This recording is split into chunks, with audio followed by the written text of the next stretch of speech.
إن الله لا يخفى عليه شيء في الأرض ولا في السماء. هو الذي يصوركم في الأرحام كيف يشاء. لا إله إلا هو العزيز الحكيم. هو الذي أنزل عليك الكتاب منه آيات محكمات هن أم الكتاب وأخر متشابهات.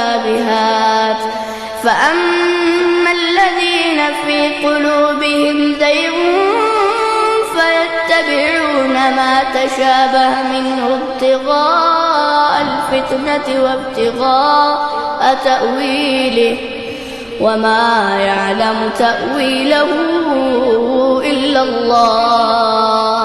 والراسخون في العلم يقولون آمنا